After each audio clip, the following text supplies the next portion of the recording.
இந்த கேஸ்ல சிபிஐ விசாரணைக்கான தேவை இருக்கு. நான் டே 1ல இருந்து சொன்னேன். என்ன காரணம்? குற்றச்சாட்டு ரெண்டு தரப்புல இருக்கு. இது மேன் மேட் டிசாஸ்டர் தான். அதுல வந்து குழப்பம் இல்லை. என்ன தாவேகா தப்பு பண்ணிருக்கணும், இல்ல தமிழக அரசு தப்பு பண்ணிருக்கணும். Grand Royal Tours presents Behind Hoods Beyond the News with Rangaraj Pandey.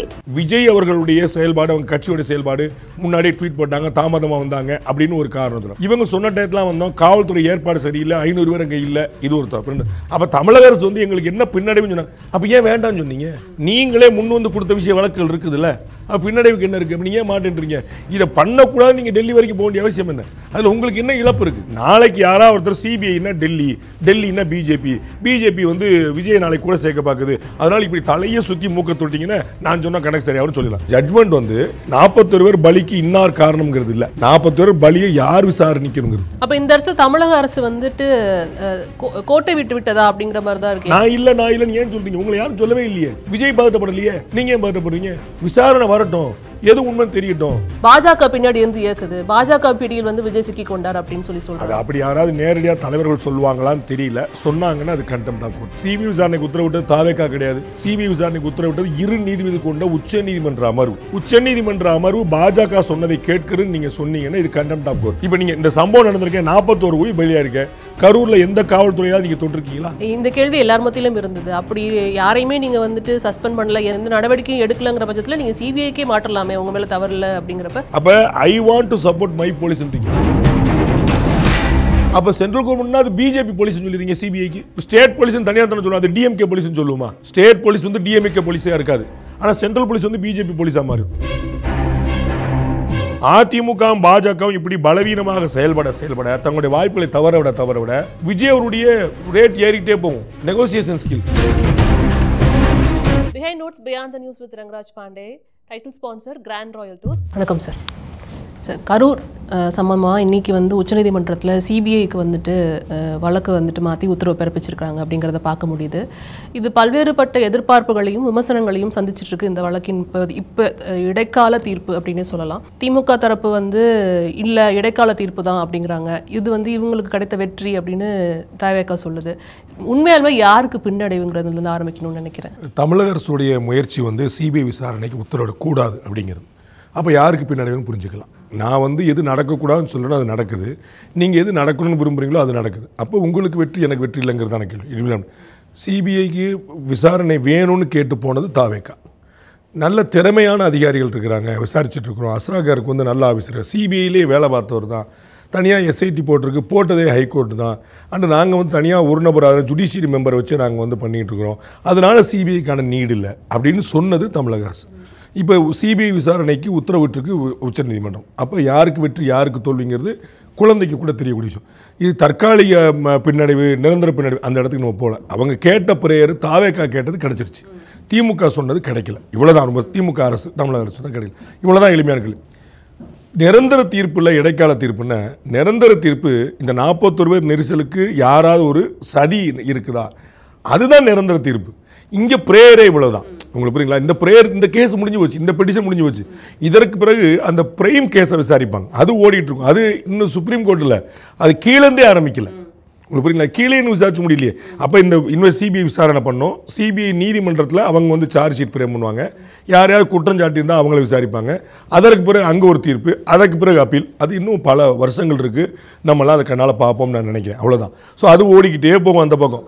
But இங்கே இன்னைக்கு என்ன பிரேயர், இன்னைக்கு என்ன ஜட்மெண்ட் வந்திருக்கு, இவங்க என்ன கேட்டாங்களோ ஜட்மெண்ட் வந்து 41 பேர் பலிக்கு இன்னார் காரணம்ங்கிறது இல்லை, 41 பேர் பலியை யார் விசாரணிக்கணுங்கிறது. யார் விசாரணை இவங்க மாட்டேன்னு சொன்னாங்களோ அவங்களுக்கு கொடுத்துட்டாங்க. தமிழக அரசு கேட்டதை நிராகரித்து விட்டார்கள், தாவேகா கேட்டதை அனுமதித்து விட்டார்கள். அப்போ யாருக்கு வெற்றி யாருக்கு தோல்விங்கிறது என்ன? அது புதுசாக அதுக்கு வந்து லீகல் ஒப்பீனியன் அங்கே தேவை. 2-3 விஷயம். ஒன்று, இவர்கள் ஃபோர்ஜரியாக 4 பேரை கூட்டு வச்சுட்டு பண்ணாங்க, அவங்க பெட்டிஷனே போடலைன்னு, அது தனி வழக்கு. நல்லா புரிஞ்சுக்கணும். நான் ஏற்கனவே 41 பேர் பலிக்கு யார் காரணம், அது தனி வழக்கு. அந்த வழக்கை யார் விசாரிக்கணும், அது தனி வழக்கு. அந்த வழக்கில் பெட்டிஷன்லேயே ஃபோர்ஜரி நடந்திருக்கு, அது தனி வழக்கு. நீங்கள் கரூர் சம்பவம்னு ஒரு கேஸ் எடுத்துட்டு மொத்த கேஸ் அங்கே விசாரிக்க முடியாது. ஏன்னா 3மே நோக்கமே வேற, பிரேயரே வேற. அப்போ இது வந்து உச்சநீதிமன்றம் விசாரிக்க இடைக்கால தீர்ப்பு கிடையாது முதல்ல, சரிங்களா? ஏன்னா என்ன பிரேயரோ அது கொடுத்தாச்சு. ரெண்டாவது திரு வில்சன் அவர்கள் நாளைக்கு வந்து நிரூபிப்பார்னா அதுக்கு தனி பெட்டிஷன். அவருக்கு தெரியாத சட்டம்ல சீனியர் கவுன்சிலர் சரிங்களா, அவருக்கு தெரியும் இந்த இதில் ஃபோர்ஜரி இவங்க சொன்னாங்கன்னா அவங்க கேட்க போகிறதில்ல, அதற்கு தனி பெட்டிஷன் தேவை, அது தனி கேஸு தனி நம்பர். மூணாவது நீதிமன்றங்களோட ப்ராசஸ் நம்ம புரிஞ்சுக்கணும்.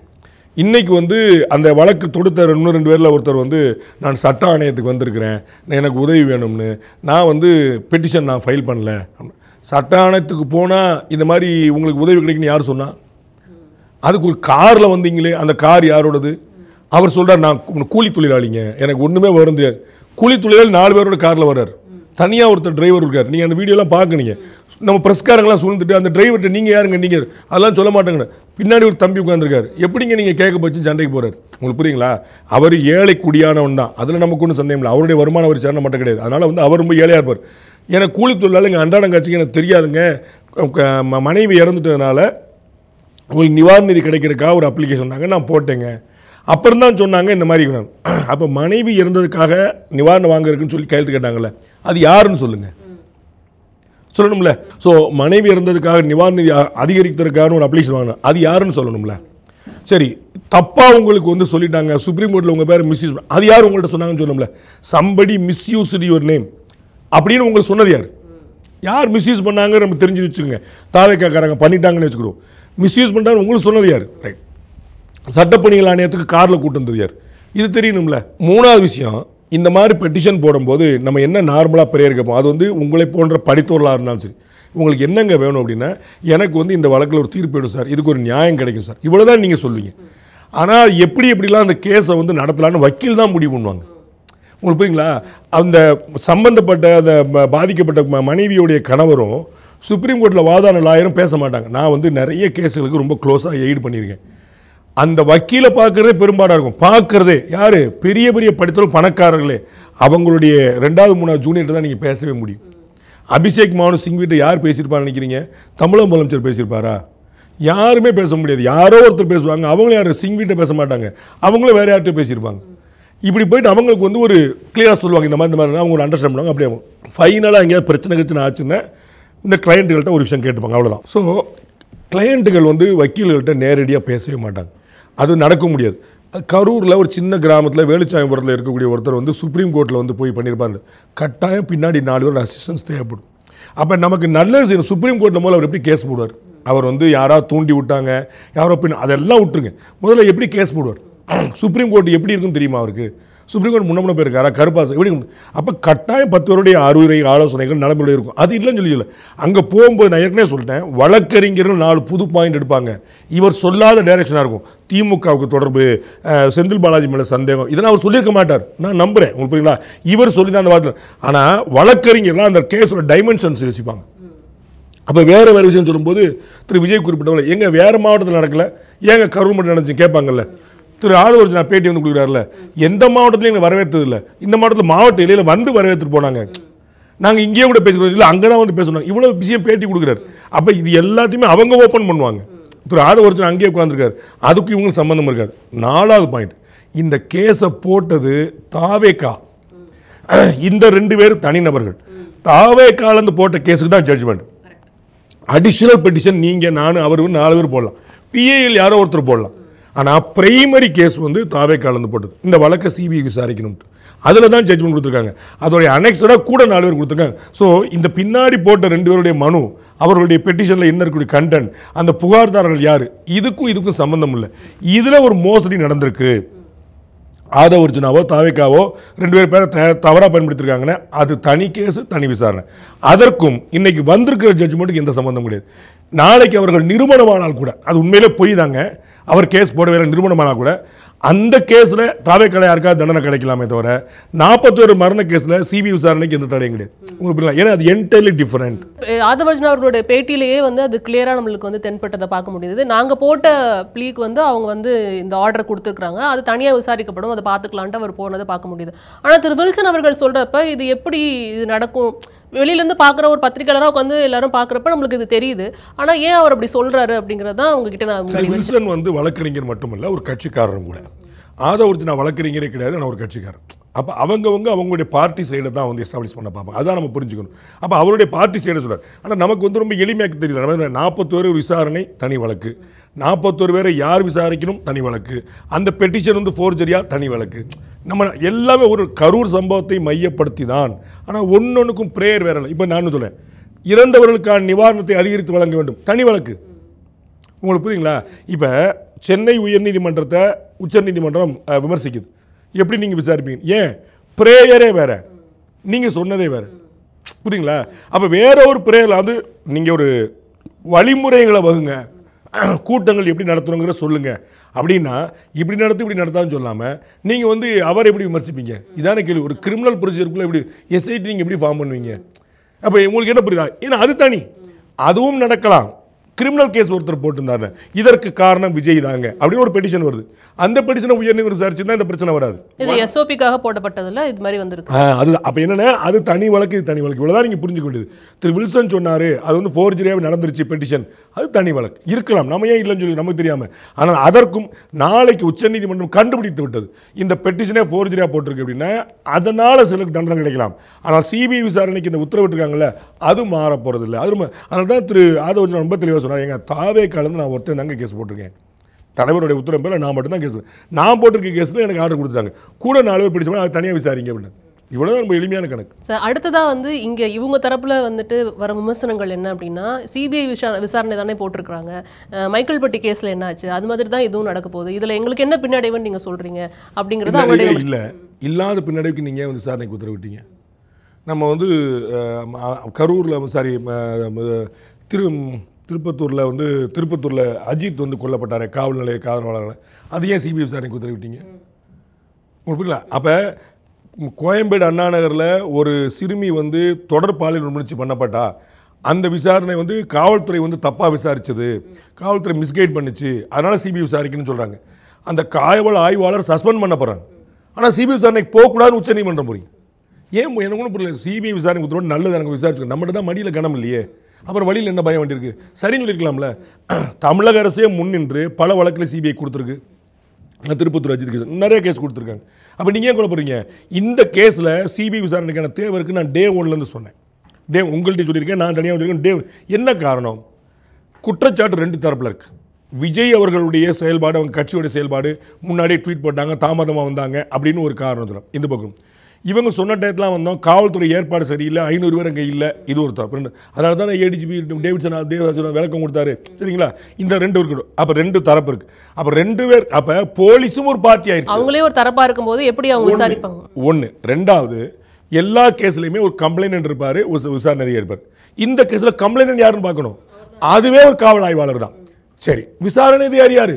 அவரே காவலர். அப்போ நான் தான், என் மேலே தான் குற்றச்சாட்டு, நான் தான் கம்ப்ளைண்ட் பண்ணுறேன், நான் தான் விசாரணை அதிகாரி. இதில் டிரான்ஸ்பரன்சி இல்லை. இவ்வளோ தான் எளிமையான. இதில் ரொம்ப உள்ளங்கை நெல்லிக்கணின் தமிழ் ஒரு அழகான படம். இவ்வளோ தான் கண்ணில் பார்த்தா தெரியுது. நம்ம தனியாக வந்து அப்படியா அப்படின்னு நம்ம பார்க்க வேண்டியது. அப்போ ரொம்ப தெளிவாக தெரியுது இவங்க மேலேயும் ஒரு சார்ஜ் இருக்குது. இப்போ வந்து விஜய்கிட்ட நீங்கள் கேஸை கொடுத்துருவீங்க, இப்போ நீ விசாரிப்பா, நீ தான் இப்போ நிறைய படங்களில் போலீஸாக நடிச்சிருக்க, நீ விசாரிப்பா. அவர் என்ன சொல்லுவார்? எங்கள் பக்கம் எந்த குற்றமும் இல்லை, எல்லாமே எதிர்த்து தீர்ப்பு கொடுத்துருவார்ல. அப்படி பண்ண முடியாது. ஏன்? அவர் ஒரு பார்ட்டி. தாவேக்காலுக்கு காரணம் இருக்குதா? நீங்கள் ஏதாவது மிஸ்மேனேஜ் பண்ணீங்களா, உள்ள குத்தோடு பண்ணீங்களா, கூட்டம் வரட்டும், இந்த மாதிரி நடந்தால் தான் நமக்கு பெரிய கௌரவம் நினச்சிங்களா அப்படின்னு அங்கே விசாரிக்கணும். அப்போ இவங்க சிபிஐ விசாரணை வேணும் தானே சொல்கிறாங்க, விசாரிக்கக்கூடாதுன்னு சொல்லுங்க. அப்போ விசாரிக்கக்கூடாதுன்னு சொல்கிறவங்க கவலைப்படுறாங்களா, விசாரிங்கன்னு சொல்கிறவங்க கவலைப்படுறாங்களா யோசிக்கும். அப்போ தமிழக அரசு வந்து எங்களுக்கு என்ன பின்னடைவுன்னு சொன்னாங்க. அப்போ ஏன் வேண்டாம்னு சொன்னீங்க? நீங்களே முன் வந்து கொடுத்த விஷய வழக்குகள் இருக்குதுல்ல, அப்போ பின்னடைவுக்கு என்ன இருக்குது? அப்போ நீங்கள் ஏன் மாட்டேன்றீங்க? இதை பண்ணக்கூடாது. நீங்கள் டெல்லி வரைக்கும் போக வேண்டிய அவசியம் என்ன? அதில் உங்களுக்கு என்ன இழப்பு இருக்குது? விசாரிச்சுட்டு போகிறாங்க. இப்போ என்ன கெடுச்சு? சிபிஐ தானே விசாரிக்க போகுது. என்ன சிபிஐ யாரோட டைப்பில் இருக்கா? இப்போ உங்களுக்கு நீங்கள் சிபிஐக்கு ஏன் கொடுத்தீங்க இப்போ பல வழக்குகளை? அப்போ சிபிஐ விசாரணைங்கிற டிரான்ஸ்பரன்சிக்காக. இதற்கு அர்த்தம் தமிழ்நாடு போலீஸ் சிறப்பாக விசாரிக்காதுன்னு இல்லை. நல்லா புரிஞ்சுங்க. அடுத்து சுப்ரீம் கோர்ட் இன்னொரு அக்கனை அப்படி போட்டு பாருங்க. அந்த சிபிஐ விசாரணையே 3 பேர் கொண்ட கமிட்டி இதுக்கு மேலே உங்களுக்கு எப்படி டிரான்ஸ்பரன்சி போட முடியும்? ஒருவேளை ஒரு பேச்சுக்கு சிபிஐ பிஜேபி இன்ஃப்ளூயன்ஸ் பண்ணி நாளை கிளம்புவாங்க இல்லை, இப்பவும் சொல்கிறாங்க. அது அடுத்த கேள்வி என்னோடது. அது அந்த கேள்விக்கு அவங்களே பதில் சொல்லிட்டாங்க. நாளைக்கு யாராவது ஒருத்தர் சிபிஐனா டெல்லினா பிஜேபி வந்து விஜய் நாளைக்கு கூட சேர்க்க பார்க்குது, அதனால் இப்படி தலையை சுற்றி மூக்க தொட்டிங்கன்னா நான் சொன்னால் கணக்கு சரியாகவும் சொல்லலாம். சுப்ரீம் கோர்ட் ரொம்ப தெளிவாக சொல்லிருச்சு. அதற்கு மேலே ஒரு விசாரணை அமைப்பு கொடுத்துருவோம். அவங்க வந்து கண்காணிப்பாங்க. Every month CBI will report to them. அதில் வந்து ஒரு ஓய்வு பெற்ற நீதிபதி இருப்பார், தமிழ்நாடு கேரள ஆஃபீஸர்ஸ் 2 பேர் போட்டுங்க, தமிழ்காரங்களை எல்லாம் போட்டுங்க. இதுக்கு அர்த்தம் தமிழ்காரங்க வேண்டாங்கன்னாரோ தமிழ்காரன் பாரபட்சமாக போயிடுவாங்கல்ல. அந்த டிரான்ஸ்பரண்டாக நடக்கிறாங்க. தமிழக அரசே நல்லா விசாரிக்கும். அதனால ஆனால் தமிழக அரசு மேலே குற்றச்சாட்டு இருக்கும்போது விசாரித்தா நியாயமாக இருக்காது. உங்களுக்கு புரியுங்களா? ஜெயலலிதாவுடைய வழக்கை கர்நாடகாவுக்கு போட்டாங்க. அப்போ தமிழ்நாடு நீதிமன்றங்கள் சரியில்லையா? இதுவாது போலீஸு நீதிமன்றமே கர்நாடகாவுக்கு மாற்றினாங்களே. அப்போ தமிழ்நாடு நீதித்துறை சரியில்லைன்னு உச்சநீதிமன்றம் நினச்சதா? தமிழ்நாடு முதலமைச்சராக இருந்தவங்க இருக்க போகிறவங்க அவங்க மேலே உள்ள கேஸை தமிழ்நாட்டில் விசாரித்தா நியாயமாக கிடைக்கலன்னு நினச்சிடக்கூடாது யாரும். அப்போ 100% நியாயமாக நினச்சின்னு கர்நாடகா போடுறாங்க. அவ்வளோதான். அப்போ இது வந்து to make sure that the transparency is there. நம்ம ஜூரிஸ்ப்ருடென்ஸில் ஒரு வரி சொல்லுவாங்க, நீதி வழங்கப்படுவது மட்டுமல்ல, நீதிதான் வழங்கப்படுகிறது என்பது மக்களுக்கு தெரியணும். ஜஸ்டிஸ் தான் டெலிவர்டுன்னு மக்கள் தெரியும். அப்போ அதுக்கான ஏற்பாடு. அப்போ சிபிஐ விசாரணை கேட்டாங்க, மேலே ஒரு டீமையும் போட்டு ஒரு லேயர் போட்டு அவங்களுக்கு எவ்ரி மந்த் இதுக்கு மேலே டிரான்ஸ்பரன்சி என்ன எதிர்பார்க்க முடியும்? அப்போ இங்கே கீழே வந்து அண்ணன் வில்சன் அவர் சொல்கிறார், உயர்நீதிமன்ற தீர்ப்பில் எங்களுக்கு எந்த தலையீடும் இல்லை, நாங்கள் எதுவும் உயர்நீதிமன்றத்தில் அங்கே தலையிடலை. அப்போ உச்சநீதிமன்றம் கொடுத்த தீர்ப்பில் உங்களுக்கு என்ன டவுட் வந்துருச்சு? உயர்நீதிமன்றம் தன்னுடைய உத்தரவை எந்த அழுத்தமும் இல்லாமல் கொடுத்தது. அப்போ உச்சநீதிமன்றம் உங்களுக்கு புரியுங்களா? அப்போ அது இந்த அழுத்தம் இல்லாமல் தானே கொடுத்துருப்பாங்க. அப்போ அவங்க சொன்னால் நீங்கள் பின்னடைவு இல்லை பின்னடைவு சொல்லிருக்குன்னு இருக்குது. அவங்க சொன்னால் சொல்லிட்டு போகிறாங்க, அவ்வளோ தானே வச்சுக்கணும்ல. அப்போ இங்கே தானே நீதிமன்றம் வந்து எக்ஸஸான நிறைய வார்த்தைகள் சொல்லி நான் அது பதிவு பண்ணியிருக்கேன். இன்றைக்கி வந்து உச்சநீதிமன்றம் சொன்ன விஷயங்களை நான் வந்து என்னுடைய இடத்துல பதிவு பண்ணியிருக்கேன். என்னதில் இது அதீதம். இந்த இடத்துல பிரேயரே இல்லை. ஒரு தலைமை பண்பு ஒருத்தருக்கு இருக்கா இல்லையாங்கிறதுக்கு ஸ்கேல் கிடையாது. அதை நம்ம எப்படி சொல்ல முடியும்? ஒவ்வொருத்தருக்கும் மாறும். உங்களுக்கு பிடிச்ச தலைவர் இருப்பார், அவருக்கு பிடிச்ச தலைவர். அப்போ உங்களுக்கு ஒரு தலைவர் பிடிக்கலங்கிறக்க அவருக்கு வந்து சரியில்லைன்னு சொல்ல முடியாதுல்ல. அது இட் டிபெண்ட்ஸ். ஆனால் சட்டத்தின் முன்னாடி குற்றவாளியா இல்லையாங்கிறது தான் கேள்வி. அவர் தலைவரா இல்லையாங்கிறது கேள்வி இல்லையே. அப்போ அது போக நீதிமன்றம் குறிப்பிட்டது போல அங்கே வழக்கே வேறு. அப்போ இது வரும்போது தான் நமக்கு அந்த அதிகமாக போயிருது. எதை வந்து நீங்கள் ஆர்டராக போட முடியுமோ அதுதாங்க சரியாக இருக்கும். நம்ம சொல்கிறது பூரா தலைப்புச் செய்திகள் ரொம்ப உங்களுக்கு தெரியும். நம்மளோட தம்பி ஒருத்தர் வந்து பேட்டி கேட்டு நீதிமன்றம் அப்படி சொல்லியிருக்கேன் அப்படின்னாரு. நான் அப்படி நீதிமன்றம் சொன்னேன் எக்ஸஸுக்குன்னு நான் சொன்னேன். இன்றைக்கி பாருங்கள் உச்சநீதிமன்றம் சொல்லிச்சு. இவ்வளோ நமக்கு கண்முன்னா தெரியும். நான் சொல்லுவேன், இதுக்கு வந்து திரு வில்சன் அவர்கள் போல மெத்த படித்த சட்ட அறிஞர்கள் தேவையில்லை. சாதாரண அவர் வந்து தண்ணி இருக்கான்னு கேட்குறாரு, இவர் காப்பி குடிக்கிறாங்க, புரியலையே. அவர் தண்ணி தானே கேட்டார். இவர் என்ன சம்மந்தம்லாம் ஒன்று வருது. என்ன இவ்வளோ எளிமையாக புரிஞ்சிருது அது. இப்போ தனி நீதிபதியோட எல்லா உத்தரவுகளையும் அவங்க வந்து விமர்சனம் பண்ணியிருக்காங்கிறத பார்க்க முடியுது. ஒருவேளை இது நிகழாமல் இருந்திருந்தா இது வந்து மதுரை கிளை சொன்ன மாதிரி இப்போ வரக்கோட ஆரம்ப கட்டத்தில் இருக்கும், சிபிஐ வேணான்னு சொல்லியிருப்பாங்களா உச்சநீதிமன்றம் அப்படின்ற ஒரு விஷயம் தோணுது. அதுக்கு இதுக்கும் சம்பந்தம் இல்லை. உயர்நீதிமன்றம் மதுரை கிளை சொன்னது வேறு, அவங்க அணுகின கேஸே வேறு, இவங்க அணுகின கேஸே வேறு. சென்னை உயர்நீதிமன்றம் அணுகின கேஸில் வேறு சம்பந்தம் இல்லாத ஒரு வாரிகள் வரும்போது அதை ஏன்னு எப்படி சொன்னீங்கன்னு கேட்குறாங்க. இவ்வளோதாங்க கேள்வி. மதுரையில் வந்து அவங்களுடைய இதை ரிஜெக்ட் பண்ணுறாங்க. சிபிஐ விசாரணை வேணும் வேண்டாம் நீதிபதி மாறும் நம்ம பார்த்துருக்கோம். அதே ஜெயலலிதா கேஸில் மைக்கேல் டி குன்கா வேறு சொல்கிறாரு, குமாரசாமி வேறு சொல்கிறாரு, உச்சநீதிமன்றம் வேறு சொல்லிச்சு. ஒரே கேஸில் 3 ஜட்ஜ்மெண்ட் நம்ம பார்த்துருக்கோம். ஸோ அது மாறுபடும், அதில் ஒன்றும் குழப்பம் இல்லை. ஆனால் இதில் வந்து ப்ரேயருக்கான நியாயம் இருக்குதுன்ற நம்ம அதாவது தமிழ்நாடு அரசு காரணமாக இல்லையாங்கிற இடத்துக்குள்ளே போகல.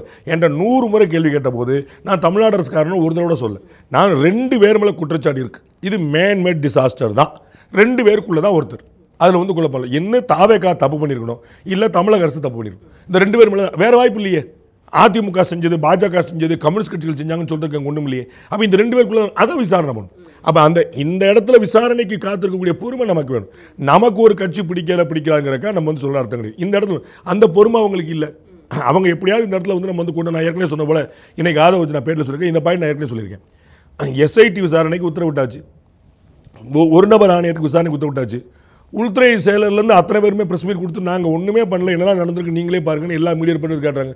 இது அத்தனையுமே நீங்கள் போய் ஒரு நபர் ஆணையத்தை கொடுத்துருக்கணும், இல்லை அத்தனையுமே நீங்கள் போய் எஸ்ஐடி கொடுத்துருக்கணும். நீங்கள் தான் விசாரணை போடுறீங்க. அந்த விசாரணையை கையெழுத்து போட்டதே உள்துறை செயலர் தான் போட்டிருப்பாங்க, இல்லாட்டி செயலர் கேடரில் இருக்கக்கூடிய யாரோ போட்டிருப்பாங்க. அப்போ நீங்கள் தான் விசாரணை ஆணையத்துக்கு உத்தரவிடுறீங்க, ஆணையத்தை அமைச்சு நீங்கள் தான் விசாரணத்துக்கான வரையறை வகுக்கிறீங்க. நீங்களே விசாரணை ஆணையத்துக்கு இல்லாத எல்லா விஷயம் சொல்லிட்டீங்கன்னா அப்போ அவங்க என்ன வரும்? உங்கள் பாஸ் சொன்னதை மீறி நீங்கள் செய்ய முடியாது இல்லைங்க. ரொம்ப எளிமையான பாயிண்ட் தானே. அப்போ இந்த அரசு தமிழக அரசு வந்துட்டு கோட்டை விட்டதா அப்படிங்கிற மாதிரி தான் இருக்குது. ஏன்னா இங்கே வந்து ஒரு நபர் ஆணையம் போட்டிருக்காங்க. இப்போ உயர்நீதிமன்றம் வந்து எஸ்ஐடி அமைச்சது, அதையும் ஏற்றுக்கிட்டாங்க. இதுக்கு நடுப்புற வந்து ப்ரெஸ் மீட் கொடுக்குறாங்க ஒவ்வொருத்தரா. அப்படிங்கிறப்ப கொஞ்சம் வந்துட்டு அவசரப்பட்டுருச்சோ தமிழக அரசு அப்படிங்கிற. ஏன் பதட்டப்படுதுன்னு எனக்கு தெரியவே இல்லை. நான் தான் உங்களுக்கு சொல்லலை, மடியில் கனம் இல்லை, வழியில் பயமே தேவையில்லையே. நம்ம வந்து ஒன்றும் செய்யலை, நம்ம ஏன் கொலை பண்ணோம்? இது பார்த்துருக்கலாம்னு தெரிஞ்சிருக்க போதில்ல. அந்த சந்தர்ப்பத்தை ஏன் கொடுக்க மாட்டீங்கன்னு. அது எந்த வழக்காவது 6 மாதத்துக்குள்ள முடிய போதா? எலெக்ஷன் முன்னாடி தான் முடிய போதா? ஏதாவது ஜட்மெண்ட் வந்துட போதா? ஜட்மெண்ட் வந்துருச்சு. இன்றைக்கி நம்ம பேசிகிட்டு இருக்கும்போது லாலு பிரசாத் மேலே சார்ஜ் ஷீட் போட்டு ஒரு கேஸ் போட்டிருக்காங்க. அதே சுப்ரீம் கோர்ட்டில் வந்து சார்ஜஸ் ஃப்ரேம் பண்ண சொல்லிட்டாங்க. அந்த மாதிரி ஏதாவது வந்துருச்சு அப்படின்னா அது பின்னடைவாக போகணும். அவங்களாம் அரசியலாக தான் இருக்கும். கொடநாடு கேஸ் இன்னும் தான் அரசியலாக ஓடிட்டு இருக்கு. ஏதாவது ஜட்மெண்ட் வந்திருக்கா? ஸோ இது வந்து இன்றைக்கி நான் சொன்னேன், அது 10-15 வருஷம் போக போகிற கேஸ். 41 பேர் உயிரிழந்த விஷயம் வந்து நாளை கழிச்சு கால தீர்ப்பு கிடைக்க போகிறது இல்லை. அதில் வந்து தீர்ப்பு நடக்க போகிறது இப்போதைக்கு. அது நடந்துகிட்டே போகும், கீழே போகும், மேலே போகும், 1008 வரும். சிபிஐ எடுக்கணும், அதுக்கப்புறம் விசாரணை போகணும், சார்ஜ் பண்ணணும். அது 100 பேர் ஏன் கவலைப்படுறீங்க, ஏன் பார்த்துப்படுறீங்கன்னு. இது பின்னடைவு நீங்கள் போல ஏன் பார்த்து எங்களுக்கு பின்னடைவு இல்லைன்னு சொல்லும் போது தான் 4 பேர் பார்ப்பாங்க என்ன கணக்கு அப்படின்னு. உங்களுக்கு புரியல, நான் இல்லைன்னு ஏன் சொல்கிறீங்க? உங்களை யாரும் சொல்லவே இல்லையே. விஜய் பதட்டப்படலையே, நீங்கள் ஏன் பதட்டப்படுறீங்க? விசாரணை வரட்டும், எது உண்மைன்னு தெரியட்டும். இது மேன்மேட் டிசாஸ்டர் இல்லைங்க. அந்த மக்கள் வந்து அவதியில் ஆர்வ கோளாறில் போய் இப்படி இறந்துட்டாங்கன்னு வரட்டும். நம்ம என்ன செய்ய முடியும்? உச்சநீதிமன்றம் வந்து மன்னிக்கணும், 2G கேஸில் வந்து ஆராசா அவர் விடுதலை தானே செய்யப்பட்டிருக்காரு. நம்ம வந்து இன்றைக்கி யாராவது வர குற்றவாளின்னு சொல்கிறோமா? இந்த தமிழ்நாடு இந்தியா முழுக்க ஆராசாவை எவ்வளோ தூட்டுச்சு, நீதிமன்றம் சொன்ன யாராவது பேசியிருக்காங்களா? இவ்வளோ எளிமையானது தானே. அப்போ கொஞ்சம் பொறுக்கலாம்ல. ஒரு ஆர்டர் வரக்கும்னா நீங்கள் ஏன் பார்த்துப்படுறீங்க? அதனால தான் கேட்குறேன். இப்போ இங்கே இவ்வளோ முரண்பாடுகள் இருக்குது. இப்போ நீங்கள் எக்ஸாம்பிள் சொன்னதுக்காக திருப்பி அந்த கேள்வியை வைக்கிறேன். ஆராசா அவர்கள் வந்துட்டு உச்சநீதிமன்றம் வந்துட்டு நிரபராதின்னு சொல்லிடுச்சு. அதை வந்து உச்சநீதிமன்றம் சொல்ல, சிபிஐ நீதிமன்றம் சொல்லிச்சு நிரபராதின்னு சொல்லிடுச்சு. ஆனால் அதை வரவேற்கிற இவங்க இப்போ வந்து சிபிஐக்கு வசம் போகிறதுனால பாஜக பின்னாடி இருந்து இயக்குது, பாஜக பிடியில் வந்து விஜய் சிக்கி கொண்டார் அப்படின்னு சொல்கிறாங்க. அப்படி யாராவது நேரடியாக தலைவர்கள் சொல்லுவாங்களான்னு தெரியல. சொன்னாங்கன்னா அது கண்டெம்ட் ஆஃப் கோர்ட். ஏன்னா நீதிமன்ற தீர்ப்புக்கு நீங்கள் பின்னணி வைக்க முடியாது. பாஜக விஜய்க்கு பின்னாடி இருந்து இயக்குன்னு சொல்லலாம், அது வந்து பிரச்சனை பொலிட்டிக்கல்.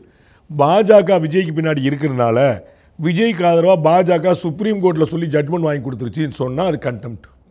அப்படி யாராவது சொல்லியிருக்காங்களான்னு தெரியல, சொல்ல மாட்டாங்க. நான் சிபிஐ விசாரணைக்கு உத்தரவிட்டதுனால பாஜகவின் பிடியில் விஜய் சிக்கி கொண்டார் அப்படிங்கிற மாதிரி. அதான் சொல்ல, சிபிஐ விசாரணைக்கு உத்தரவிட்டது பாஜக கிடையாது, சிபிஐ விசாரணைக்கு உத்தரவிட்டது தாவேகா கிடையாது.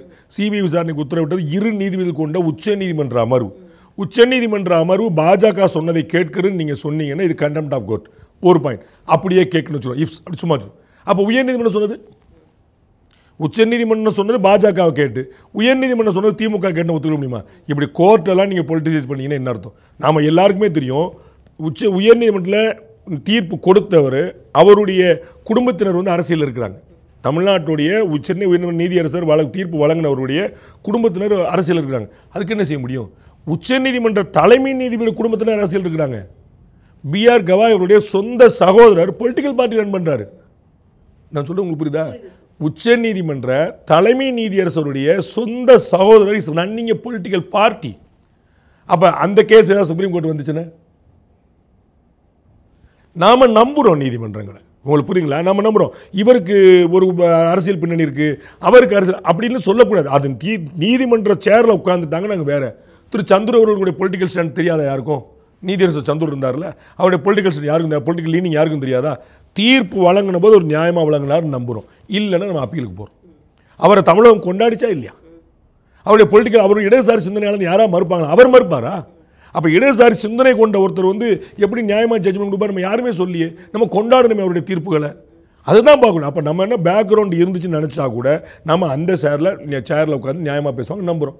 அப்போ உச்சநீதிமன்றம் ஏன் கலர் கொடுக்க பார்க்குறீங்க? உச்சநீதிமன்றம் கலர் கொடுத்தா ஆட்டோமேட்டிக்காக உயர்நீதிமன்ற கலர் வந்துருமா வராதா? இதுதானே தெரியல. அந்த விஷயத்தையே அவங்க மறக்கிறாங்களே. நான் ஏற்கனவே யாரும் சொல்லியிருக்க மாட்டாங்க நான் நம்புகிறேன். ஆனால் உச்சநீதிமன்ற தீர்ப்புக்கு பின்னாடி இன்ஃப்ளூயன்ஸ் இருக்குன்னு சொன்னால் அது உயர்நீதிமன்றத்துக்கும் பொருந்திடும். அப்போ இது கண்டெம்ட் ஆஃப் கோர்ட்ல முடியும். அதுதான் இது சொல்லக்கூடிய குற்றச்சாட்டு வைக்கக்கூடிய விரும்புகிறாங்களான்னு பார்க்கணும். தீர்ப்புங்கிறத தாண்டி சிபிஐ வந்து மத்திய அரசின் கையில் இருக்கு. ஸோ மத்திய அரசின் பிடியில், அதாவது பாஜகவின் பிடியில் வந்து விஜய் அவர்கள். தமிழ்நாடு காவல்துறை யார் கையில் இருக்கு? தமிழ்நாடு காவல்துறை யார்? அஸ்ராகாருக்கு ஐஜி வந்து நியாயமாக விசாரிப்பார்னு சொன்னாங்க. தமிழ்நாடு அரசு சர்டிஃபை பண்ணுது. சரிங்களா? அஸ்ராகாருக்கு யார் ரிப்போர்ட் பண்ணுறாரு? உள்துறை செயலர் தான் ரிப்போர்ட் பண்ணணும். உள்துறை செயலர் வந்து என்னென்னலாம் நாங்கள் சரியாக பண்ணியிருக்கோம், என்னெல்லாம் அவங்க தப்பாக பண்ணி ஏற்கனவே சொல்லியாச்சு.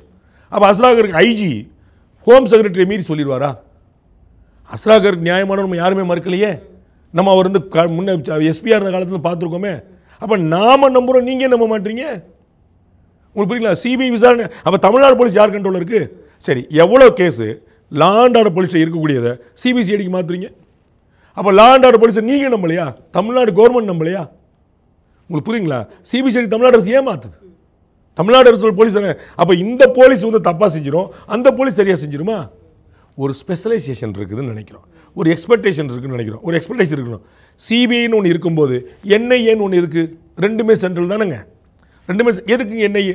அப்போ இவங்களுக்கு வந்து கிரிமினல் கேசஸில் எக்ஸ்பெக்டைஸ் இருக்குது, இவங்களுக்கு டெரர் கேஸில் எக்ஸ்பெக்டைஸ் இருக்குது. இதுக்குன்னே ஸ்பெஷலாக உருவாக்குறோம். உங்களுக்கு புரியுங்களா? மிலிட்ரி இருக்குது, பாராமிலிட்ரி இருக்குது, சிஏஎஸ்எஃப்னு ஏன் ஒன்று கொண்டு வரோம்? இவங்களுக்கு தொழில் பாதுகாப்பில் ஒரு எக்ஸ்பெக்டைஸ் கொடுக்குறோம். அப்படி ரெடி பண்ணிட்டு இதில் நீங்கள் ஏன் அவமரியாதை நினைக்கிறீங்க? சென்ட்ரல் கவர்மெண்ட் கண்ட்ரோலில் சிபிஐ இருக்குன்னு தமிழ்நாடு கண்ட்ரோலில் போலீஸ் ஒத்துக்கிடுவீங்களா? அது சுதந்திரமாக செயல்பட சொல்ல மாட்டீங்களா? அப்புறம் இப்போ நீங்கள் இந்த சம்பவம் நடந்திருக்கேன், 41 உயிர் பலியாக இருக்க, கரூரில் எந்த காவல்துறையாவது நீங்கள் தொட்டிருக்கீங்களா? மேலேருந்து கீழே வரைக்கும் யாராவது ஒருத்தர் பொறுப்பாக்கிறீங்களா? அவங்களுக்கு தார்மீக பொறுப்பு கூட இல்லையா? யாரும் இன்னும் செய்யலை, தார்மீக பொறுப்பு இல்லையா? அப்போ கள்ளக்குறிச்சியில் வந்து எஸ்பி தான் கள்ளச்சாராயம் வித்தாரா? அவர் வித்தாரா? அவருக்கு அவர் லஞ்சம் வாங்கினாரா? ஏன் மாற்றணும் அவரை? நான் நம்பலை அவர் வித்திருப்பார். உங்களுக்கு புரியுங்களா? எனக்கு தெரியாது. நான் நம்பலை ஒரு எஸ்பி இந்த வேலையை செஞ்சிருப்பார், நான் நம்பலை. ஆனால் அவர் இருக்கும்போது நடந்ததுன்னா அவர் கண்ட்ரோலில் போலீஸ் இல்லைன்னு அர்த்தம். அதனால கணக்கு, அதனால தானே மாற்றினீங்க, வச்சிருக்கணும்ல. அப்போ இங்கே அப்போ தார்மீக பொருள் நீங்கள் வந்து உங்கள் போலீஸ், நீங்கள் போலீஸ் சொந்தமாக ஒத்துக்க மாட்டீங்கல்ல. அப்போ நீங்கள் நம்புறீங்க, அவங்க நம்பக்கூடாதா? அவங்களுக்குன்னா பிஜேபி போலீஸ், எங்களுக்குன்னா நியூட்ரல் போலீஸ். அது எப்படி இருக்கும்? இந்த கேள்வி எல்லார் மத்தியிலும் இருந்தது. அப்படி யாரையுமே நீங்கள் வந்துட்டு சஸ்பெண்ட் பண்ணல, எந்த நடவடிக்கையும் எடுக்கலங்கிற பட்சத்தில் நீங்கள் சிபிஐக்கே மாற்றலாமே, உங்கள் மேலே தவறு இல்லை அப்படிங்கிறப்ப நீங்கள் சிபிஐக்கே மாற்றலாமேங்கிற கேள்வி எல்லார் மத்தியிலும் இருந்தது. சஸ்பெண்ட் பண்ண வேண்டியது இல்லைங்க. சஸ்பென்ஷனுங்கிறது ஒரு ஆக்ஷன், அது வந்து ஒரு பனிஷ்மெண்ட். நான் சொன்ன ஒரு டிரான்ஸ்ஃபர், ஒரு தகவலுக்கா கரூர்லேருந்து போட்டு நீங்கள் சென்னை கூட கொடுத்துருங்க, நல்ல ப்ளம் போஸ்ட் கூட கொடுங்க. அது யாரும் வேணான்றா? அங்கே இவங்களுக்கு ஒரு 4 இபி அதிகாரி கிடைச்ச மாதிரி ஒரு அதிகாரிக்கு அங்கே கரூர்லேயே வந்து இப்போ சொன்னவங்களுக்கு ஒரு கிடச்சிது. அது மாதிரி யார் கேட்க போகிறா? ஏன்னா அதில் வந்து இல்லீகாலிட்டி எதாவது இருக்குன்னு யாராவது சொல்ல போகிறாங்க? யாரும் சொல்ல போகிறதில்ல. அது வரைக்கும் ஆனால் வந்து ஓகேப்பா எஸ்பி மாட்டோம், தலைச்செய்தி போட்டிருப்பீங்களா இல்லையா? தலைச்செய்தி போட்டுருப்பீங்க, இவ்வளோ தானேங்க. அப்போ மக்களுக்காக ஒரு விஷயம் சொல்லாது, என்ன அதில் கெட்டு போயிருங்க. அப்போ I want to support my போலீஸ்ன்றீங்க, வெரி குட். அப்போ சென்ட்ரல் கவர்மெண்ட்னா அது பிஜேபி போலீஸ்னு சொல்லிடுறீங்க, சிபிஐக்கு. இப்போ ஸ்டேட் போலீஸ்னு தனியாக தானே சொல்லுவோம், அது டிஎம்கே போலீஸ்னு சொல்லுவோமா? ஸ்டேட் போலீஸ் வந்து டிஎம்கே போலீஸாக இருக்காது, ஆனால் சென்ட்ரல் போலீஸ் வந்து பிஜேபி போலீஸாக மாறும். நம்ப முடியும். ஒன்று ரெண்டுமே கட்சி தாங்க சொல்லியிருக்கேன். தமிழ்நாடு போலீஸ் வந்து டிஎம்கே, சென்ட்ரல் போலீஸ் வந்து பிஜேபி இருக்கு. இல்லை ரெண்டுமே நியூட்ரல் ஒத்துக்குங்க. அவங்க வந்து பார்ஷியல், நாங்கள் நியூட்ரல். இது ஏற்க முடியாது இருக்காதுல்ல. நிச்சயமா. இப்போ அடுத்த கட்டமாக வந்து ஆதவர்ஜுன் அவர்கள் பல்வேறு குற்றச்சாட்டுகளை வந்து பத்திரிகையாளர் சந்திப்பில் முன்வைக்கிறத பார்க்க முடிஞ்சிச்சு. அதில் முக்கியமாக வந்து வக்கீல்கள் கிடைக்கிறதில்ல, லாயர்ஸ் எங்களுக்கு கிடைக்கல அப்படிங்கிற ஒரு வாதத்தை முன் வச்சிருந்தாரு. அதுக்கப்புறம் ரொம்ப கஷ்டப்பட்டு தான் அந்த லாயர்ஸை நாங்கள் வந்துட்டு ஹையர் பண்ணோம் அப்படிங்கிற மாதிரி பேசியிருந்தாரு. அப்படி ஒரு விஷயமா நடந்திருக்க வாய்ப்பு இருக்குங்களா? அதாவது இவங்க ஏதாவது சதி செஞ்சாங்களாலாம் எனக்கு தெரியாது. ஹை ப்ரொஃபைல் கேஸில் ஆஜராகிறதுக்கு நமக்கு எதுக்கு தேவையில்லாத வம்புன்னு நினைக்கக்கூடியவங்க இருக்கிறாங்க, அதில் ஒன்றும் மறுப்பு இருக்குல்ல. ஸோ வில்சன் அவர்கள் 4 பேருக்கு ஃபோன் பண்ணி ஆஜராயிராதா பார்த்துக்கோ அப்படிலாம் சொல்லியிருக்க மாட்டேன். அவங்களுக்கு வந்து 4 பேர்கிட்ட பேசுவாங்க, இந்த மாதிரி என்கிட்ட கேட்டாங்க, என்கிட்ட பிஏட்ட வந்தாங்க, செக்ரட்டரி வந்தாங்க, என்ன செய்யலாம் அப்படின்னா அது ஏதோ பெரிய காம்ப்ளிகேஷன் தேவையில்லாத வேலைங்கன்னு இருப்பாங்க. நமக்கு என்னங்க ஃபீஸ் வரப்போ நம்ம செய்வோன்னு இருப்பாங்க. இல்லை இதில் ஒரு சைடு எடுத்து நம்ம வந்து நிலைநாட்டணும்னு ஒரு சைடு எடுப்பாங்க. அது வந்து டிபெண்ட்ஸ் தான். யாரோ ஃபோன் பண்ணி வந்திருப்பான்னு நினைக்க மாட்டாங்க. அப்படிலாம் வந்து தடுத்துக்கலாம். எல்லா கேஸுக்கும் ஆஜராக எல்லாம் இருக்காங்க. நமக்கு வந்து பிரேமானந்தாக்கு ஆஜரானவங்கலாம் இருக்கிறாங்க, சரிங்களா? நமக்கு வந்து ஸோ வந்து பிரேமானந்த சைடில் அவருக்காக ஆஜரானவங்களாம் இருக்கிறாங்க. ஸோ இங்கே வந்து அதுக்கு ஆஜராக மாட்டாங்கன்னு அப்படிலாம் நம்ம வந்து கவலைப்படல, எல்லாருக்குமே ஆஜராக இருப்பாங்க. இதில் வந்து நமக்கு தேவையில்லாத வந்து இது ஸ்டேட் வெர்சஸ் சென்ட்ரல், அது வந்து இட்ஸ் கோயிங் டூ பர்சனல். அதனால் பார்ப்போம். அப்படிலாம் உண்மை கிடையாதுங்க. காங்கிரஸ் கட்சி, காங்கிரஸ் அரசாங்கத்துடைய முடிவுகளை எதிர்த்து காங்கிரஸ் கட்சியில் இருக்கக்கூடிய வழக்கறிஞர்கள் வாதாடி இருக்காங்க. காங்கிரஸ் அரசாங்கத்துடைய டிசிஷன்ஸ் எடுத்து காங்கிரஸ் கட்சியிலே இருக்கக்கூடிய வழக்கறிஞர்கள் அவனுக்கு இட்ஸ் அவர் ப்ரொஃபஷன். நீங்கள் அண்ணன் சிதம்பரத்தை போய் கேளுங்க, நீங்கள் வந்து காங்கிரஸ் கவர்மெண்ட்டோடைய கேஸ் எடுத்து நீங்கள் வாதாடலாம், அவர் ஆஸ் ஏ ப்ரொஃபஷனலாக நான் ஆஜராவேன்னு சொல்லிடுவார். அதில் வந்து உங்களுக்கு வியப்பு இல்லை. அதனால் அப்படிலாம் ஒன்றும் கிடையாது. பட் வந்து அவருக்கு தேடி ஆள் கிடைக்காம இருந்திருக்கலாம், அதை நான் நம்புகிறேன். ஆனால் திரு வில்சன் ஃபோன் பண்ணி 4 பேர் மிரட்டிட்டாரு அப்படின்னு நான் நம்பல, அது அவர் தான் ப்ரூவ் பண்ணணும். நிச்சயமா. அடுத்த ஒரு குற்றச்சாட்டு என்னன்னா, எப்படி மதுரை ஒரு காலத்தில் இருந்ததோ அது மாதிரி கரூர் இப்போ இருக்குது அப்படிங்கிற ஒரு குற்றச்சாட்டை முன்வைக்கிறத பார்க்க முடியுது. அது பார்க்குறப்ப இஸ் இட்ஸோ இல்லை அது அதீதமா அப்படிங்கிற மாதிரியும் தோணுது. கரூர், திருச்சி, மதுரை, இது மாதிரி தமிழ்நாட்டின் பல பகுதிகள் நேரடியாக இல்லாமலோ மறைமுகமாகவோ ஒவ்வொரு பீரியடில் ஒரு கண்ட்ரோல் இருந்துகிட்டே தான் இருக்கும். ஆனால் வந்து வாழ்க்கை வந்து ஒரு சுழற்சி, அது எல்லாமே மாறிக்கிட்டு தான் இருக்கும். அது வந்து இந்த இடம் தான் அந்த இடம் தான் இல்லை, எல்லா ஊர்லேயும் எல்லா கட்சிக்காரும் வந்திருக்காங்க. ஸோ இந்த கட்சி தான் அப்படி பண்ணுறாங்கன்னு இல்லை, ஒவ்வொரு ஊரில் ஒரு ஸ்டால், சேலத்தில் வீரபாண்டியா இருந்த வரைக்கும் இந்த மாதிரி நிறைய தலைவர்கள் நீங்கள் சொல்லிட்டு அவங்களாம் இருந்தபோது முழுக்க அவங்க கண்ட்ரோல் தான், கட்டுப்பாடு தான் எல்லாமே இருக்கும். அதனால் வந்து நீங்கள் வந்து அதில் இப்படி இருந்தாங்க இன்றைக்கி இருந்துச்சுன்னு சொல்ல முடியாது. மதுரையில் அவர் சொன்ன மாதிரி அன்றைக்கி ஒன்று இருந்துச்சு, அதற்கு பிறகு இது மாறிச்சு, நாளைக்கு ஒரு இடத்துல மாறலாம். அது கரூரில் மாறுமா, மதுரையில் மாறுமா, திருவண்ணாமலையில் மாறுமாங்கிற கேள்வி எல்லா இடத்துலையும் ஒரு சுழற்சி தானுங்க, அதில் வந்து நோட்டு இல்லை. நாங்கள் வந்து ஆட்சிக்கு வந்தோம் அப்படின்னா அதை வந்து முற்றிலுமாக அழித்தொழிப்போம் அப்படிங்கிறதெல்லாம் சொல்லும்போது ஒருவேளை இருக்குதோ 2026 அவங்க ஆட்சிக்கு வர மாட்டாங்க, அது அவருக்கும் தெரியும், சொல்ல மாட்டார். 17ஆம் தேதி வரத்துக்கு வந்து என்னென்ன மாதிரியான பாதுகாப்பு வேணும் அப்படின்னு விஜய் தரப்புலேருந்து தரப்பட்ட விஷயங்கள் வந்து பத்திரிகைகளில் வெளிவந்ததை பார்க்க முடியுது. அது அஃபிஷியலாக வரலனாலும் இந்த மாதிரியான பாதுகாப்பெல்லாம் எங்களுக்கு வேணும்னு கேட்குறப்ப இது போன்ற ஒரு நிலைமை இருக்கிறதுனால தான் இப்படி பாதுகாப்பு கேட்குறாரோன்னு தோணுது. நிறைய ஹை ப்ரொஃபைல் விஷயங்கள்லாம் அந்த மாதிரி லீக் ஆகும். ஏன்னா நம்ம மீடியா அவ்வளோ பெரிய ஸ்ட்ராங்காக நம்ம உள்ளே இன்க்ளூட் பண்ணியிருக்கிறோம், எல்லா பக்கமும் கேட்குறோம், ஆஃபீஸர்ஸும் கொடுப்பாங்க, நம்மக்கிட்ட 2 கொடுப்பாங்க, நாம 2 அவங்களுக்கு கொடுப்போம். இது மாதிரி நெக்ஸஸ் வந்து உள்ளதான். நிறைய பேர் அந்த பேப்பர் எப்படி அவங்கள்ட்ட போச்சு, இந்த அப்ளிகேஷன் எப்படி இங்கே போச்சுன்னு கேட்பாங்க. நிறைய பிரைம் மினிஸ்டரை பார்க்குறதுக்காக திரு ஓ பன்னீர்செல்வம் அப்ளிகேஷன் கேட்டிருந்தாரு, அந்த அப்ளிகேஷன் பேப்பர் எப்படி வந்துச்சு வெளியே. இதெல்லாம் நிறைய எல்லா பக்கமும் நம்ம நீங்கள் தான் கேட்டே இருப்பீங்களா, சார் சொல்லுங்கள் சார் சொல்லுங்கள், நான் கேட்டே இருப்பேன். எல்லாம் ஒருத்தர் மாற்றி ஒருத்தர் கொடுத்துருவாங்க. நான் எனக்கு கிடைச்சா மட்டும்தான் உங்களுக்குலாம் சுற்றி விட்டுருவேன், பார்த்தியா நான் தான் கொடுத்தேன். அதனால் இது நடக்கிறது, அதில் ஒன்றும் பிரச்சனை இல்லை. பாதுகாப்பு தேவையான தேவை தான், அதில் ஒன்றும் குழப்பம். விஜய் அவர்களுக்கு பாதுகாப்பு வேணுமா கட்டாயம் வேணும். அது வந்து நாட்டோட நல்லதுக்காக, அரசியல் நல்லதுக்காக, சமூகத்தோட நல்லதுக்காக. அதற்கு பின்னாடி ஒரு அரசியல் நம்ம யோசிக்க வேண்டியது. சரி, இதனால வந்து 2026 விஜய் ஆட்சிக்கு வந்துருவாரான்னு இன்னைக்கும் அது நடக்க போகிறது இல்லை. கூட்டணி வச்சாலும் நடக்காது அப்படிங்கிறத சொல்கிறேன். பல முறை சொல்லிட்டேன். திமுக கூட்டணி உடையாமல் யாருக்கும் வெற்றி இல்லை, அது முடிஞ்சு போச்சு. யாருக்குமே வெற்றி. நீ வந்து அவர் வந்தா இவர் வந்தா அங்கெல்லாம் விட்டுருங்க. இல்லை 2வது வாய்ப்பு ஒன்று வேணும் சார் அப்படின்னு யோசிச்சிங்கன்னா ஏடிஎம்கே இல்லாத கூட்டணிக்கு வெற்றி இல்லை. அப்போ விஜய் அவர்கள் கூட்டணி அமைச்சா கூட அது வந்து வலுவான மும்முனை போட்டியாக மாறிடும். அப்போ யாருனாலும் வாய்ப்பு இருக்கும். அது வந்து இந்த இடத்துல இவருக்கு ஒருனே சொல்ல முடியாது. நீங்கள் பார்த்துக்கலாம், ஒரு தெளிவான மும்முனை போட்டி ஏற்படுத்தி நாங்கள் யாருனாலும் ஜெயிப்பாங்கிறது தான். விஜய் அவர்களுக்கு கூட்டணி அமையலை அப்படின்னா அது ஏடிஎம்கேக்கு தான் செகண்ட் அட்வான்டேஜாக இருக்கும். கூட்டணின்னு வரும்போது எனக்கு டக்கு ஞாபகம் வருது, திரு உதயநிதி அவர்கள் வந்து கை நம்மளை விட்டு போகாது அப்படிங்கிறத தெளிவாக சொல்லியிருக்கிறாரு அப்படிங்கிறத பார்க்க முடியுது. ஒரு பக்கம் வந்து புள்ளையார் சொல்லி போட்டாச்சுன்னு பிரச்சாரத்தில் திரு எடப்பாடி பழனிசாமி அவர்கள் தாவேக்கா கொடியை பார்க்கும்போது சொன்னதை ஞாபகம் வருது. இதை நம்ம எப்படி எடுத்துக்கலாம் அந்த கூட்டணி? பல முறை சொன்னது போல் யார் கூட யார் கூட்டணி சேருவாங்கிறது டிசம்பருக்கு முன்னாடி தெரியாது ஒன்று. ஆனால் நம்ம ரொம்ப முன்னாடியே முதல் முறையாக சொன்னோம், காங்கிரஸ் கட்சியுடைய தலைமை குழப்பத்தில் இருக்கிறது. இதை பதிவு பண்ணியிருக்கோம், நீங்கள் எடுத்து பார்த்துக்கலாம். காங்கிரஸ் அதை முதல்ல நம்ம தான் சொல்கிறோம். ஏன்னா காங்கிரஸ் கட்சியுடைய தலைமைக்கு, அகில இந்திய தலைமைக்கு, மாநில தலைமை ரொம்ப விசுவாசமாக இருக்குது திமுகவுக்கு, அதில் ஒன்றும் குழப்பம் இல்லை. அகில இந்திய தலைமைக்கு ஒரு டவுட் இருக்குது, என்ன ஆகும்னு எக்ஸ்ப்ளோர் பண்ணிட்டு அவர்கள் இன்னும் முடிவெடுக்கவில்லை. சரிங்களா, பீகார் எலெக்ஷனுக்கு பிறகு இது மாதிரி நிறைய விஷயங்களுக்கு பிறகு அவங்க ஒரு முடிவெடுக்கலாம். அவங்களுக்கு வந்து ஒரு எப்பயுமே நம்ம 67க்கு பிறகு தமிழ்நாட்டில் காங்கிரஸ் ஆட்சிக்கு வர வாய்ப்பே இல்லை நான் போச்சு. 3வது கட்சியாக 4வது கட்சியாக தான் குழப்பம் இருக்குது, 2வது கட்சி கூட இல்லை. அப்போ நம்ம எத்தனை நாளைக்கு இப்படி இருக்குது? அப்போ யாராவது ஒருத்தர் புதுசாக வந்தாங்கன்னா அவங்க கூட நம்ம சேர்ந்து போகலான்னு அவங்க எப்பயுமே முயற்சி பண்ணுறாங்க. அதுக்கான தமாக உருவானதும் அதில் தான். உங்களுக்கு ஞாபகம் இருக்கா, தமாக உருவானதே நம்ம ஒன்று வரணுமே அப்படிங்கிறவர்களுக்கு தான். அவர் நரசிம்மராவ் வந்து நான் ஜெயலலிதா அவருடைய கூட்டணி வைப்பேன்னு சொல்லி சொல்லும்போது என்னங்க இப்படி வேறு மாதிரி இருக்குன்னு சொல்லி தான் அவங்க தமாக இது மாதிரி அவங்க எப்பயுமே ட்ரை பண்ணிட்டே தான் இருந்திருக்காங்க. ராஜீவ்காந்தி அவர் பிரிவிலும் சரி, பின்னாடி வந்த பிரிவிலும் சரி, எல்லாமே அவர் ட்ரை பண்ணிட்டே தான் இருக்காங்க. அதில் வந்து எளிமையாக என்ன பார்க்குறோம் அப்படின்னா வாய்ப்பு எக்ஸ்ப்ளோர் பண்ணிகிட்டே இருப்பாங்க. எடப்பாடி பழனிசாமி அவர்கள் பிள்ளையார் சொல்லி போட்டிருக்குங்கிறது இந்த கூட்டணிக்கு அவர் வர்றதை பற்றி, அகில இந்திய காங்கிரஸ் தலைமை டவுட்டில் இருக்குங்கிறது விஜய் தலைமையில் கூட்டணி வர்றதை பற்றி. ரெண்டுமே முரண், ரெண்டில் ஏதாவது ஒன்று தான் நடக்கும். அதனால தான் சொன்னேன், எல்லாருமே எல்லாரோடையும் பேசிகிட்டு இருக்காங்க. எது பெட்டர் ஆஃபராக இருக்கோ அவங்க செட்டில் ஆயிடுவாங்க. இல்லை, இது வரைக்கும் எந்த சலசலப்பும் இல்லாமல் இருந்தது. இன்னைக்கு உதயநிதி அவர்கள் கை நம்மளை விட்டு போகாதுன்னு சொல்கிறப்ப தான் இங்கே சலசலப்பு ஆரம்பிச்சிருக்கோம் அப்படின்னு தோன்றது. திமுக கூட்டணியில் இந்த சலசலப்பு நிறைய இருக்குது. நம்ம அதை பற்றி நிறைய பேசலாம். நமக்கு வந்து ஏப்ரல் மாதம் வரைக்கும் நம்ம டைம் கிடைக்கும், அதில் ஒன்றும் கவலைப்பட வேண்டியதில்லை. நமக்கு இன்றைக்கி இந்த கரூரில் ரெஸ்ட்ரிக்டாக நம்ம நிற்போம், லிமிட்டடாக நம்ம நிற்போம். திரு உதயநிதி அவர்கள் கவலைப்பட்டது நம்ம சொன்னதை உறுதிப்படுத்திருக்கு. சம்பந்தம் இல்லாமல் அவர் சொல்ல மாட்டார். சரிங்களா, அவர் வந்துட்டு ஒரு பாஸ் விடுறார். நீங்கள் அந்த கல்யாண வீட்டில் திண்டுக்கல்ல பேசுகிற ஸ்பீச்சை பார்த்தீங்கன்னா கை நம்மளை விட்டு போயிருமோன்னு நான் பயந்தேன் அப்படின்னு ஒரு பாஸ் விடுறார். அந்த கூட்டம் பூரா புரிஞ்சுக்கிட்டு பயங்கரமாக அப்ளாஸ் பண்ணுது. அப்புறமா கை நம்மை விட்டு எங்கும் போகாதுன்றார், ஒரே அப்ளாஸ்.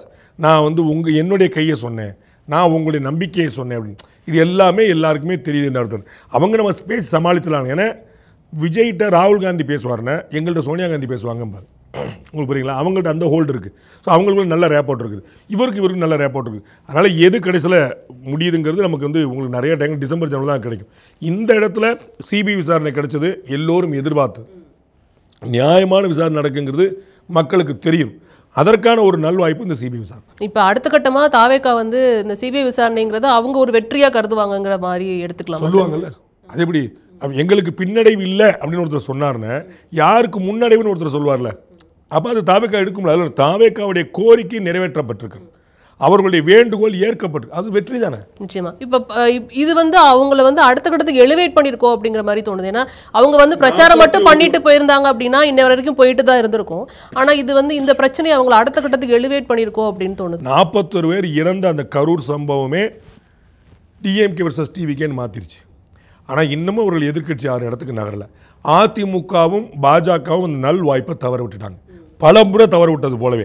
ஒரு சின்ன பேச்சு சொல்கிறேன், நான் ஒரு பொலிட்டிக்கல் ஸ்ட்ராட்டஜிஸ்ட் கிடையாது, நான் ஒரு ஜேர்னலிஸ்ட் தான். ஆனால் திரு நயினார் நாகேந்திரனோ திரு எடப்பாடி பழனிசாமியோ கரூர் மாவட்ட கலெக்டர் அலுவலகம் முற்றுகை, இந்த சம்பவத்துக்கு காரணமே தமிழக அரசு தான். நடந்தது கரூரில். அதனால் அதனுடைய அடையாள சின்னமாக கலெக்டர் அலுவலகம் முற்றுகை அப்படின்னு கிளம்பி 5 மாவட்ட கட்சிக்காரங்களை மட்டும் திருச்சியிலேருந்து, கரூர்லேருந்து, நாமக்கல்லேருந்து, சேலத்தில் ஒரு 5 மாவட்ட கட்சிக்காரங்களை மட்டும் கூட்டி நீங்களாம் வந்துருங்கப்பான்னு ஒரு 10,000 பேர் கூட்டு வச்சுருந்தாங்கன்னு உள்ளே விட்டுருக்க மாட்டாங்க. கரூர் பைபாஸ்லேயே மறிச்சிட்டு நீங்கள் போயிட்டு ஒரு கல்யாண மண்டலத்தில் உட்கார வச்சுட்டு சாயந்தரமாக டீயை கொடுத்து அனுப்பியிருப்பாங்க. ஆனால் அன்றைக்கி நாள் முழுக்க செய்தியாயிருக்கும். ஆமாம், எடப்பாடி பழனிசாமி கைது, நயினா நாகேந்திரன் கைது அப்படின்னு போட்டு மண்டபத்தில் தங்க வைக்கப்பட்ட ஓடிட்டு இருக்குமா, வரிசையாக ஒரு 4 பேர் பேட்டி. சாயந்தரம் 4 மணிக்கு ஜூஸ் குடிச்சிட்டு வீட்டுக்கு கிளம்பும்போது எடப்பாடி பழனிசாமி பேட்டி அல்லது நயினா நாகேந்திரன் பேட்டி. இது பொலிட்டிக்கலாக உங்களுக்கு மைலேஜ் கிடச்சிருக்குமா இல்லையா? ஏன் செய்யலை? இது ஒன்றும் சட்டவிரோதமான நடவடிக்கையோ, இது ஒன்றும் பயங்கர பூதாகாரம், இதையே செய்ய மாட்டாங்க. இவர்கள் தவற விட அது விஜய்க்கு தான் வாய்ப்பாக போகுது. நான் உங்களுக்கு ஏற்கனவே விஜய் உங்கள் கூட்டில் சேரணும் சேர வேண்டாம், நீங்கள் அதை உங்கள் பார்த்துங்க. உங்கள் கூட்டில் சேரணும் விரும்புறீங்கல்ல. கரூர் சம்பவம் நடந்த அன்னைக்கு நாமக்கல்ல பேசியிருக்காரு, நாமக்கல் வரைக்கும் உங்களை திட்டிருக்காரு. அதுதான் நம்ம பேசணும். அப்போ கூட்டணியில் வர வாய்ப்பு இருக்கக்கூடிய விஜய் உங்களை திட்டி பேச தயங்கலையே. சரி, 2024 பூரா நீங்களும் திட்டிக்கிட்டீங்களே, ஏடிஎம்கே பிஜேபியும் இன்னைக்கு சேர்ந்துக்கிட்டீங்க. ஸோ திட்டுறது தனி ட்ராக்கு, ஓட்டுறது தனி ட்ராக். இதையே நீங்கள் புரிஞ்சுக்க மாட்டேன்றீங்க. இது பண்ணால் அது பண்ணாமல் போயிட முடியுமோ? நேற்று வரைக்கும் நீங்கள் திட்டினீங்க, இன்னைக்கு ஒன்று அண்ணன் எடப்பாடி பழனிசாமியை உயிரை கொடுத்தா முதலமைச்சர் ஆக்கும்னு யார் சொல்லிட்டா? அண்ணாமலை சொல்லிட்டார். உங்களுக்கு புரியுங்களா? அப்போ நீங்கள் நேற்று வரைக்கும் நீங்கள் வெளியும் புனியமாக இருந்தீங்க, இன்றைக்கி நகமும் சதையமாக இருக்கிறீங்க, வந்துட்டீங்களே. அப்போ தான் நாளைக்கு வந்துட்டு போகுது. அப்போ நீங்கள் விட்டு கொடுக்க போய் தான் நீங்கள் பலவீனமாக இருக்கீங்களோ. நீங்கள் அதிமுகவும் பாஜகவும் இப்படி பலவீனமாக செயல்பட தங்களுடைய வாய்ப்புகளை தவற விட விஜய் அவருடைய ரேட் ஏறிக்கிட்டே போகும். Negotiation skill. அவர் எதிர்க்கட்சி தலைவர் ஆயிடுவார்னு சொல்லலை, நீங்கள் கொடுக்க வேண்டிய சீட்டை நீங்கள் பாதின்னு கேட்பாரு. நிச்சயமா உங்களுக்கு புரியுங்களா? நீங்கள் 40 சீட்டு வாங்கிக்கங்கன்னு சொல்கிற இடத்துல போயிட்டு சரி நான் 117 நீங்கள் 117 என்ன செய்வீங்க? அவர் கிராஃப் ஏறிக்கிட்டே இருக்குல்ல. கிராஃப் 2 பிரிச்சா திமுக அட்வான்டேஜ் உங்களுக்கு பயம் இருக்குல்ல. அப்போ உங்கள் கிராஃபை நீங்கள் ஏன் ஏற்ற மாட்டீங்கன்ற? அவர் கிராஃப் அவர் ஏற்றுறாரு. He is doing perfect politics. நீங்கள் ஏன் ஏற்ற மாட்டீங்க? அப்போ அந்த இரங்கல் தீர்மானம் போட்டு அவர் ஒரு வீடியோ வெளியிடார். அதில் நேரடியாக ஒரு பாலிடிக்ஸ் பண்ணுறாரா இல்லையா? நேராக தமிழக முதலமைச்சரை பார்த்து ஒரு கேள்வி கேட்குறாரா இல்லையா? அது எல்லாரும் அந்த இடத்துல சீமான்லேருந்து திருமாவளந்து எல்லாரும் அந்த இடத்துல அதிர்ந்தாங்களா? என்னங்க இப்படி பண்ணிட்டீங்கன்னு கேட்டாங்களே. அது அவர் பண்ணார்ல, நீங்கள் பண்ண மாட்டீங்கன்னு கேட்குறேன். ஏடிஎம்கே சார், நீங்கள் நல்ல மார்க் வாங்குறீங்கன்னு நான் நல்ல மார்க் வாங்க பார்க்குறதா, உங்களை பிடிச்சி கால் எழுத்தோட பார்க்குறதா? அப்போ நீங்கள் ஏன் நல்ல மார்க் வாங்க மாட்டீங்கன்னு கேட்குறேன். இந்த சின்ன விஷயம் கூட செய்ய மாட்டாங்க. அந்த கரூர் மக்களில் ஒரு 100 அப்பாவி நினைக்க மாட்டானா? எடப்பாடி பழனிசாமி நமக்கா நின்னார், நயினா நாகேந்திரன் நமக்கா ஆர்ப்பாட்டம் பண்ணார். ஏன் செய்ய மாட்டீங்க? ஒரு 100 பேரும் சிம்பத்தி. ஏடிஎம்கே தான்ப்பா ஒரே கட்சி, பிஜேபி தான்ப்பா தனியாக ஆர்ப்பாட்டம் பண்ணிச்சு. ஒரு நல்ல பேர் வராதா? ஏன் பண்ண மாட்டீங்க? இந்த 2 கட்சியோட பாலிடிக்ஸ் எனக்கு புரியவே இல்லை. நிச்சயமா இப்போ நம்ம பேசுகிற பிரகாரம் இப்போ இவங்களுடைய அடுத்த கட்டத்துக்கு இது நகர்ந்துருக்கு அப்படிங்கிறத பார்க்க முடியுது இந்த வழக்கினுடைய தீர்ப்பு. ஸோ அடுத்ததாக விஜய் அவர்கள் 17ஆம் தேதி சந்திக்க போகிறதா ஒரு செய்திகள் இருக்குது. அது எவ்வளோ தூரம் நடக்குங்கிறது தெரியல. ஆல்ரெடி வீடியோ காலில் பேசிட்டாரு. அடுத்த கட்ட நடவடிக்கைகள் இன்னும் அதிக அளவு எல்லாராலையும் உற்று நோக்கப்படுமா? அதில் நோ டவுட். ஆப்வியஸாக இயல்பாகவே ஒரு நடிகருங்க. நீங்கள் சீமான் 2 மணி நேரம் தொண்டை தண்ணி வத்த பேசுவார். எடப்பாடி பழனிசாமி 150 180 தொகுதிக்கு போயிட்டார். அதெல்லாம் அரை மணி நேரம் 3/4 மணி நேரம் காட்டுறோம். இதை நம்ம 4 மணி நேரம் காட்டுறோம். எல்லாம் நீங்கள் நான் எல்லாருமே காட்டுறோம். ஏன் விஜய் உங்களுக்கு காசு கொடுத்துருக்காரெல்லாம் தெரியாது. நான் எதாவது தப்பாக சொல்ல வேண்டாம். எனக்கு காசு கொடுக்கல. நான் ஓப்பனாக சொல்லி எனக்கு காசு வரமாட்டேங்க. நான் அதையும் சொல்லிடுறேன். சரிங்களா? உங்களுக்கு இல்லையா? உங்களுக்கு சேம் பெஞ்ச் சேம் பிளட் வச்சுக்கலாம். அப்போ உங்களுக்கு 100 ரூபா கொடுக்கல, எனக்கு 100 ரூபா கொடுக்கல. ஆனால் நம்ம 2 பேரும் 4 மணி நேரம் போட்டு விட்டுருவோம். ஏன்னா ஒரு சினிமா பின்புலம் இருக்குது, அந்த சினிமா வெளிச்சம் இருக்குது. சரிங்களா? அப்போ எல்லாருக்கும் ஒரு பெரிய ஒரு அட்வான்டேஜ். நம்ம எல்லாருமே போட்டுட்ருக்குறோம். அவ்வளோதான் கணக்கு. அப்போ இந்த சென்டர் ஆஃப் அட்ராக்ஷன் இருக்குமான்னு இருக்கும். இந்த சம்பவத்துக்கு பிறகு இன்னும் அதிகரிச்சிருச்சு. அடுத்த கூட்டம் பெரிய கவனம் பெறும். அப்போ அவர் அடுத்த கூட்டத்தில் என்ன பேசுகிறாருன்னு பெருசாக விவாதிக்கப்படும். அவர் நேராக அங்கே போய் கரூரில் போய் பார்க்குறாரு, அங்கே போய் ப்ரெஸ் மீட் கொடுப்பாரான்னு பேசப்படும். சார் மைக்கை வாய்க்குள்ள வரைக்கும் கொடுத்து திரிச்சிருவோம். அதெல்லாம் நடக்க தான் செய்யும். அவருடைய வேலையை அவர் பார்த்துட்டே இருக்கார். அந்த அட்ராக்ஷன், அந்த பாலை திருப்பி வச்சுருக்கார். அவர் எல்லா இடத்தையும் சொன்னது இனிமேல் டிஎம்கே வெர்சஸ் டிவிகே. அதை நோக்கி அவர் நகர்றார். இன்னும் டிஎம்கே வெர்சஸ் டிவிகே இல்லை, ஆனால் அதை நோக்கி ஒரு உழைப்பு இருந்துக்கிட்டே இருக்குது. நீங்கள் என்ன பண்ணிட்டு இருக்கீங்கன்னு கேட்குறேன். டிஎம்கே வெர்சஸ் ஏடிஎம்கே தானே சொல்லிட்டு இருந்தீங்க. டிஎம்கே வீழ்த்துற என் நோக்கம் தானே பிஜேபி சொல்லிட்டு இருந்துச்சு. நீங்கள் என்ன பண்ணிட்டு இருக்கீங்க? அவர் கொஞ்சம் கொஞ்சமாக காய் நடத்துறாரு. நீங்கள் நானும் பேசின 10 பேட்டியில் 8 பேட்டி விஜய். ஆமாம், சரிங்களா? இவ்வளோதான் சிக்னல். ஏன் எடப்பாடி பழனிசாமி இன்னைக்கு டிவிகே தவிர்த்துட்டு எந்த விவாதமும் நடக்க முடியாத அளவுக்கு இருக்குங்கிறத பார்க்க முடியும். அதில் டிவிக்கோடைய வெற்றி ஒன்று இருக்குது, ஊடகங்களுடைய சதி 2 இருக்குது, மக்களுடைய ஆசை 3 இருக்குது, அதிமுக பாஜகவுடைய செயலற்ற தன்மை 4 இருக்குது. இது எல்லாம் சேர்ந்தா ஒரே காரணம் இல்லை. நீங்கள் டிஆர்பி ரேட் உட்காந்துட்டீங்கன்னா எனக்கு விஜய் பிடிக்கும்னா இப்படி ஒரு காரணம் கிடையாது, 10 காரணம் சேர்ந்துருக்கு. அதில் அதிமுகவும் பாஜகவும் நம்பர் 1 செயல்பட்டு இருந்தாங்கன்னா டாக் அங்கே தானே போயிருக்கும். உங்களுக்கு புரியல? கும்பமேளா நடந்தபோது இந்தியா பூரா கும்பமேளா பற்றி தானே பேசிகிட்டு இருந்துச்சு. உங்களுக்கு புரியுங்களா? அப்போ அதை கிரியேட் பண்ணது யார்? அதற்கு முன்னாடி 50 கும்பமேளா நடந்திருக்கு. யோகி ஆதித்யநாத் வந்து கும்பமேளா ஒன்று கம்பு சுற்றிட்டாரு. இதுக்கப்புறம் கும்பமேளா கிடையாதுங்கிற மாதிரி பூரா போயிட்டான். 50 கோடி பேர் போயிருக்காங்க. அது அவர் அருமையாக மார்க்கெட் பண்ணுறாரு. நீங்கள் பண்ண மாட்டீங்கன்றேன். அதை ஏடிஎம்கே பிஜேபி தவற விடுது, விஜய் அழகாக பயன்படுத்துறாரு. ஸோ அடுத்தடுத்த கட்டம் எப்படி இருக்குங்கிறத தொடர்ந்து பார்த்துட்டு அடுத்த நேர்காணலில் கண்டிப்பாக சந்திக்கலாம் சார். நன்றி. Behind notes beyond the news with Rangaraj Pandey. Title sponsor grand royal tours. உங்கள் ஒவ்வொரு ட்ரிப்பையும் ஸ்வீட் மெமரிஸ் ஆக்க கிராண்ட் ராயல் டூர்ஸ்க்கு வாங்க. Grand Royal Tours presents Behind Hoods Beyond the News with Rangaraj Pandey.